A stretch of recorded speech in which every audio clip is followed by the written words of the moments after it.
Vamos lá, muita novidade nesse vídeo aqui do Raiz Tricolor. Eu sou Gabriel Amaral, sou jornalista, sou tricolor e, bem, a gente abre aqui já falando sobre uma possível chegada do Fluminense. Exatamente, é essa notícia que está chamando a atenção de geral. Juan Pablo Freitas, jogador que pertence à equipe do Alianza Lima, estaria vindo para o Fluminense, é o que já se noticia como certo lá nos jornais peruanos. A notícia inicialmente foi publicada pelo Gabriel Pacheco, que é um comentarista de uma televisão lá do Peru, da Trivo TV, e tem também alguns veículos digitais. Ele diz que o Juan Pablo Freitas, que tem 24 anos,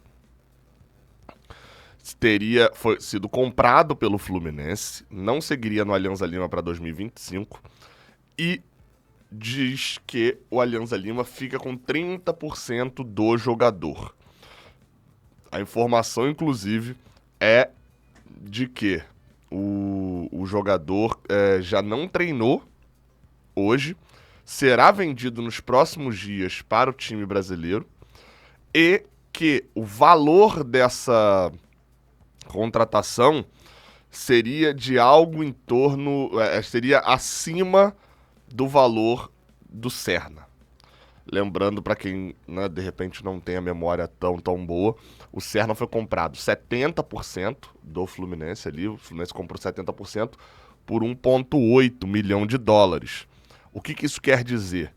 Que o Freitas seria por mais do que 1,8 milhão de dólares. Qual que é a situação? O Alianza Lima tinha o Freitas por empréstimo. Para quem não se lembra, tá? Por empréstimo era a forma como ele tinha, o zagueiro pertencia ao New Old Boys. E ainda falando da questão financeira, depois eu vou para outras questões sobre o zagueiro, o Christian Barturen Penha afirma que o Fluminense foi quem fez com que o Alianza Lima contratasse o jogador. Vamos lá, vamos voltar a história um pouquinho. 6 meses atrás, o Alianza Lima estava jogando contra o Fluminense pela Libertadores. Vocês lembram, né? Empate 1-1 lá, vitória por 3-2 aqui. O Freitas, que é um zagueiro que também joga como lateral esquerdo e volante pela esquerda, tá? Na verdade, não é nem volante, é um meia pela esquerda. Ele, contra o Fluminense, ele acabou jogando o esquema do treinador. Até esqueci agora o nome do treinador, mas eu lembro que eu estudei bastante. Restrepo, Alejandro Restrepo. Acho que é isso, deixa eu conferir aqui. Mas eu estudei bastante o esquema dele na época do Fluminense enfrentando ali os times da... Isso, Alejandro Restrepo. Ele tá onde agora? Tá no Independente Medellín. Ele escalou contra o Fluminense uma linha de 3 zagueiros. E o Freitas era deslocado nessa linha de 3 zagueiros como lateral esquerdo. Tinha o Zambrano, que era um zagueiro bem fraco, o Ramos era um zagueiro bem fraco, e tinha o Zambrano, que era uma espécie de terceiro zagueiro, e o Freitas era um lateral esquerdo, praticamente, um ala pela esquerda, que atacava bastante. A mesma forma no jogo de volta também, ele também é escalado como esse zagueiro que ataca bastante pela esquerda. A gente aqui não teve um jogador recentemente, pelo menos não na minha memória. Eu lembrei um pouco do Ibanha, chegou a jogar um pouco assim com o Abel, que era um zagueiro pela esquerda, mas que atacava bastante, enfim. Mas é um zagueiro canhoto, que joga também como lateral esquerdo, que se utiliza muito da sua força física. É como é que eu vou falar assim, de uma maneira português? É um cavalo na questão física. E ataca muito bem. Então ele é uma espécie de lateral esquerdo que sabe jogar de zagueiro, apesar da seu registro ser como zagueiro. Então é um cara que vai muito bem na marcação mano a mano e no ataque mano a mano na velocidade. Então vem com boas referências. No meio do ano, ele fez uma partidaça lá contra o Fluminense. Lá contra o Fluminense ele foi bem, lá em Lima. E aqui ele fez uma partidaça. Mesmo tomando 3 gols, se você for lembrar, os gols surgem do lado direito do Alianza Lima. É a tabelinha do Marcelo com o Germancano, é o passe do John Arias pro John Kennedy, é surgindo do lado direito de ataque, de defesa do Alianza Lima. E aí, o que acontece? Acaba o jogo, um jornalista peruano que estava fazendo a cobertura no Maracanã consegue descobrir que O Germancano foi até o vestiário do Alianza Lima, trocou uma ideia com o Freitas, pegou o WhatsApp do Freitas e entrou em contato depois. E aí o Fluminense tentou a contratação naquela época. Qual que era a situação? O Alianza Lima tinha uma opção de compra de $700 mil do jogador com o Newell's Old Boys, porque ele não é peruano, ele é argentino, mas está no Alianza Lima. E aí eu lembro que na época eu falei, cara, se o Fluminense quiser, o Fluminense consegue atravessar essa negociação. Porque se eles têm um passe fixado de $700 mil, é só o Fluminense chegar até o Newell's e falar, olha só, te pago $1 milhão. Ah, mas o Alianza Lima tem uma opção de 700 mil. Ou o Alianza Lima obriga, iguala a oferta do Fluminense, ou então ele vem pro Fluminense. Porque não era opção, não era obrigação, é a opção de compra. O Alianza Lima poderia comprar por 700. Eu vou até lembrar, dependendo de como isso foi alinhavado, isso pode ser mudado. Por quê? Porque apesar de o Alianza Lima ter a obrigação de, se ele pagar $700 mil ao Newell's Old Boys, o Newell's Old Boys ser obrigado a vender para ele, tem o desejo do jogador também. E aí, inclusive, na época eu até lembrei a questão do Everaldo. O Fluminense teve o dinheiro para comprar o Everaldo do Velo Clube. O Velo Clube era obrigado a passar o Everaldo pro Fluminense. Só que o Everaldo não quis vir pro Fluminense, quis ir pro Corinthians.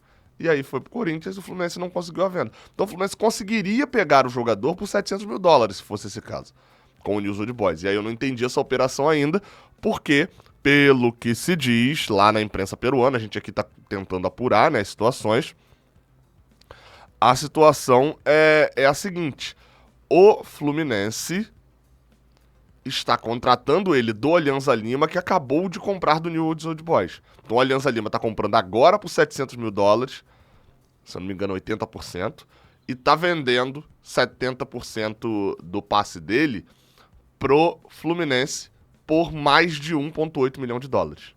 É isso. Esse é o cenário que vem, as notícias que vêm do Peru são essas. E aí eu quero entender, o Fluminense está comprando 70%. Outra coisa também que a gente precisa entender. O campeonato peruano não é a maior referência do mundo, né? Apesar de ser um campeonato até legal ali em termos, porque é disputado, né? É disputado abaixo do Alianza Lima, mas entre Alianza Lima, Universitário e Sporting Cristal é disputado, né? Mas é um campeonato de nível muito baixo, fora desses três grandes, enfim, não tem qualquer sucesso internacional recente. O Fluminense está trazendo, eu considero um bom jogador, mas eu não sei em que nível chega o Freitas. O Ignacio, por exemplo, chegou, teve uma lesão, deu um azar. O Serna chegou, teve lesão. Fez né, quando jogou até foi bem, mas teve lesão. Então, eu não sei qual é esse oásis que o Fluminense viu no campeonato peruano. Não sei se de repente é algum intermediário que intermediou uma negociação e está intermediando várias. Já que, como eu falei, o Fluminense ficou devendo alguns intermediários que fizeram negociações aqui na América do Sul e aí estava mais complicado fazer contratações. Talvez com esse do Serna, o Fluminense já efetuou os pagamentos e conseguiu fazer através do mesmo intermediário para contratar o Freitas. Fato é que já era um desejo antigo do Fluminense e que o Fluminense está pegando por um valor... Vá lá, para contratações é até ok você pagar $2 milhões. Agora, $2 milhões num zagueiro que vem do campeonato peruano é um risco. Existe um risco nessa contratação, isso é um fato. Pode dar muito certo? Pode, porque ele é relativamente jovem, 24 anos, uma força física muito, muito grande. Tem uma bagagem futebolística bem ok, como eu falei, ele era do Newell's Old Boys da Argentina, já passou pelo Independiente Rivadavia, que subiu para a Série A, já jogou no União La Calera também no ano retrasado, no ano passado, né, ainda também 24. Então, assim, ele não é um cara... Não é como o Serna, de fato, tinha tido só destaque no Alianza Lima e pronto. Ele já passou por alguns outros times, tem 24 anos, mas os valores que estão sendo gastos entram naquela conta, me assustam porque entram naquela conta que a gente já vinha falando e eu falei no vídeo de ontem. O futebol brasileiro está extremamente inflacionado. Falando em valores inflacionados, a gente vai acompanhar, estamos tentando apurar para poder saber se o nome procede, tentando ter fontes daqui também, porque o pessoal de lá do Peru já dá como certa negociação. Vamos ver como é que vai ser. Tá tentando apurar, tendo novidades a gente traz aqui. Falando em valores inflacionados, vocês lembram que o Fluminense contratou Davi Terãs, né? Não sei se vocês estão nessa memória aí, mas o Fluminense contratou o Davi Terãs por 14 milhões de reais, tá? Aí, na verdade, essa transação deve ter dado até mais, né? Porque como foi uma transação feita em dólar, né? É o tipo de transação que o Fluminense já deve estar pagando mais nessa cotação. Mas, falando em Davi Terãs, também notícias que vêm de fora, vêm do Uruguai, tá? Vem do Uruguai, é de que o Davi Terãs teria uma notícia de um jornalista desportivo de lá do Uruguai, na rádio Sport 890, o Diego Jocas, diz que o Terãs está de volta ao Atlético Paranaense, porque tá CAP aqui, ao Clube Atlético Peñarol. Tá de volta ao Peñarol. E num acerto com o Fluminense. O acordo se deu ontem à noite, de maneira direta, entre o presidente do Fluminense, Mário Bittencourt, e o presidente do Peñarol, e faltam detalhes entre o jogador e a equipe brasileira que se resolveriam nas próximas horas. E a negociação seria de um empréstimo de 1 ano. Eu não sei que detalhes são esses entre o jogador e a equipe brasileira. Subentende-se que seria salário, né? O Terãs ganha um salário aqui, que o Peñarol, da outra vez, como eu noticiei lá atrás, que o Peñarol e o Nacional, mas mais especificamente o Peñarol, tinha tentado a contratação do jogador. O Peñarol tinha tentado a contratação e tinha se assustado com os valores. E aí recolheu, né? Falou, opa, não, aí não. Tá muito caro pra mim. Possivelmente, o Fluminense deixou andar o mercado, todo mundo que chegava pra ver o Terãs se assustava com o valor. O que pode ter acontecido é o empresário do Terãs ou algum intermediário dessa negociação ter garantido, mais especificamente o empresário do Terãs tem uma ótima relação com os presidentes de Peñarol e Nacional. Pode ter conseguido falar lá do seguinte: se for, portanto, aceita? Aceita. E aí, então, ó, negocia. Ou então até mesmo o presidente do Peñarol pegar o telefone e falar: olha, eu quero Terãs, o valor que ele recebe aí não dá, então, se eu pagar tanto, você assume? Aí o Fluminense vai tentar negociar pro Terãs receber menos. Cortar ali, de repente, uma parte que é em luvas, alguma coisa, e aí o Peñarol paga boa parte do salário, o Fluminense ainda paga uma parte, ou o Fluminense deixa de pagar uma parte, ele recebe menos, porque o Terãs vai ficar aqui sem jogar. E aí, assim, vamos lá para alguns contextos, né, que são importantes da gente falar sobre essa questão toda do Davi Terãs. O ideal para lá é que o Terãs... caiu a câmera, né? Voltou a imagem agora. O ideal pra lá é que o Fluminense coloque gatilhos nesse contrato, porque o Campeonato Uruguaio é muito fraco, e aí a gente não pode cair na onda Léo Fernandes de novo, né? A distância que o Peñarol tem pro resto, né, ele e o Nacional, tem pro resto do Campeonato Uruguaio, é meio que a pegada do Campeonato Carioca, gente. É uma distância de Fluminense pra Boa Vista, entendeu? Então, é óbvio que o Campeonato Uruguai tem um nível baixo, no geral, fora desses... Talvez ali bota o Danúbio e o Defensor um pouquinho acima ali e acabou também, no geral de história. Então, essa é a primeira questão. E a segunda questão é a seguinte: eu vi algumas pessoas falando, nossa, vamos ter um prejuízo, porque a gente vai pagar o salário. Amigo, a questão é a seguinte: a gente já tem um prejuízo com o Terãs. A merda já aconteceu. Você tá olhando assim falando, ih, rapaz, essa chuva vai me quebrar, hein, se começar a chover. Já tá chovendo. Já deu merda. A contratação do Terãs já é ridícula. Quando o cara fica 6 meses, 7 meses, passam 3 treinadores, 2, né, porque vamos tirar o Marcão da conta, 2 treinadores que não escalam ele em momento praticamente nenhum, o cara fica encostado. Primeiro que você já tira a responsabilidade desses treinadores. Eu não boto isso na conta do Diniz, tá? Não boto o Terãs não jogar na conta dele, não. Talvez a contratação possa ter alguma coisa a ver, mas ele não jogar, não. Até porque ele teve chance com o Diniz e não jogou nada. Murrinha completa. Tem bola, mas não quis jogar. E o Mano Menezes não botou ele em campo uma vez. Será que o problema é o Mano Menezes? O Mano Menezes olhava pro banco e falava: o Terãs tá comendo a bola nos treinos, tá jogando bem pra caramba, é craque, mas eu vou de Vitor Hugo porque eu me odeio e eu quero ser criticado. Claro que não. A merda com o Terãs já deu. A gente já tá gastando mais de 14 milhões de reais pagando e tá pagando o jogador que é comprado. por 15 milhões de reais não ganha 200 reais, tá? O salário do Terãs é considerável.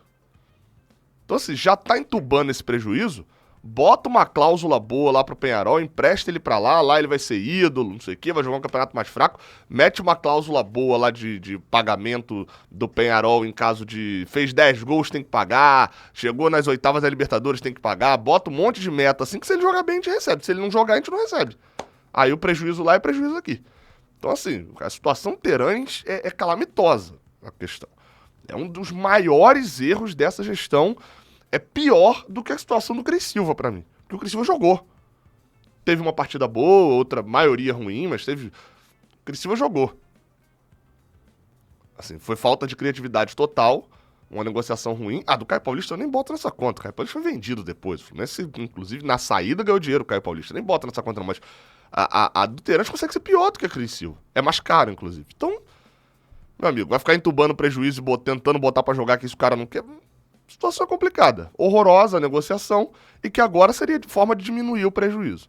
Estamos tentando apurar essa saída do Terãs também. Em breve, mais notícias aqui no Raiz Tricolor ou no Jornal do KTO 1902. E só pra fechar, vamos falar só sobre a renovação. O pessoal do GE. Globo deu uma questão sobre a renovação do Keno. O Fluminense, de fato, agora já acertou a renovação com o atacante Keno até o final de 2026. O atacante vai assinar um contrato ampliando esse vínculo por mais um ano, tal qual o Samuel Xavier.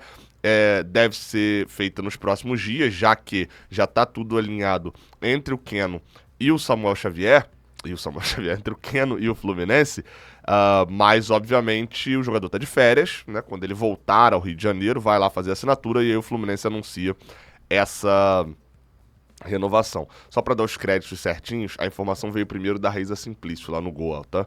Portal Goal, que eu abri aqui no GE e agora eu vi que eles deram aqui o crédito lá pro pessoal do portal Goal. Então, Keno e Samuel Xavier renovados. Germancano, a gente já trouxe a informação aqui de que é uma questão de tempo até ele fazer a renovação. Ele tá treinando, né, não tá de férias, né? Mas tá treinando lá na Argentina. E aí, regressando ao Brasil, deve já fechar o acordo ali com o Fluminense também de renovação por mais uma temporada. E a gente fica só de olho no Ganso e no Lima. Acho que são os dois que mais chamam a atenção. O Samuel Xavier já deve renovar. Eu até cheguei a falar em algum momento aqui sobre o Thiago Santos, né? Mas vale relembrar que o Thiago Santos, falei com o staff do Thiago e não foi contactado até agora para renovar, mas eles têm plena confiança de que vai renovar o contrato, talvez não agora, não estão fazendo pressão nenhuma para renovar por agora, deve renovar ao longo do ano. E o Lima é o que mais me surpreende, né? Porque a última vez que eu fiz contato com o staff do Lima foi na sexta-feira, se eu não me engano, na sexta ou na segunda. Foi no sábado, pra falar melhor, não foi nem na sexta nem na segunda. E não tinha recebido qualquer contato de renovação, não. Enfim, estranho, né? Mas, enfim, vamos continuar apurando. Beleza? Muitas notícias. E diz aí se você gostou do nome do Freitas e a saída do Terãs. Será que vem alguém? A troca? Será que consegue alinhar alguma coisa? Enfim. Tamo junto, tá? Até a próxima. Valeu.